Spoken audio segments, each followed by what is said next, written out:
தற்போதைய அண்மை செய்தியை பார்த்துக் கொண்டிருக்கிறோம். திருவள்ளூர் மாவட்டம் கோடப்பாக்கத்தில் அரசு பேருந்து ஓட்டுநர் மீது கல்லூரி மாணவன் தாக்குதல் நடத்தியுள்ளார்.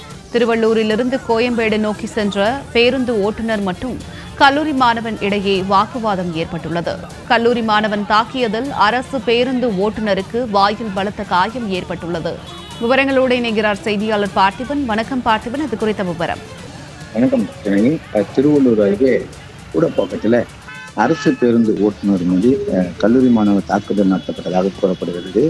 இதனால் அரசு பேருந்தினர் தாக்கப்பட்ட நிலையில அந்த அரசு பேருந்து தகவல் கொடுத்த அடிப்படையில் அடுத்தடுத்து சாலையில் சென்று கொண்டிருந்த அரசு பேருந்து ஓட்டுநர்கள்லாம் அங்கே சாலையில் பேருந்தை நிறுத்திவிட்டு இருக்கக்கூடிய சம்பவம் பரபரப்பை ஏற்படுத்தியிருக்கிறது.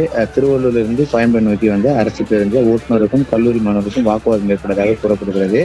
கல்லூரி மாணவர் இந்த அரசு பேருந்து ஓட்டுநரை தாக்கியது ஓட்டுநருக்கு வாயில் ரத்தம் வந்ததாகவும் இதனால் ரத்த காயங்களும் தப்பி ஓடிய பின்னால் வந்த பேருந்தில் ஏறிய கல்லூரி மாணவனை பொதுமக்கள் மற்றும் மற்றொரு பேருந்து ஓட்டுநர் பிடித்து கைது செய்து போலீசாரிடம் ஒப்படைத்திருக்கிறார்கள். இதனால் சில நேரம் அங்கே சலசலப்பு ஏற்பட்டது. சாலையில இருவருமே வாக்குவாதம் ஏற்பட்ட நிலையில் கடும் போக்குவரத்து நெரிசல் ஏற்பட்டது. முன்னாடியாக சம்பவத்துக்கு வந்த போலீசார் இருவரையும் இருவருக்கு கொடுத்த புகாரின் அடிப்படையில் வழக்கு பதிவு செய்து தற்போது விசாரணை மேற்கொண்டு வராங்க.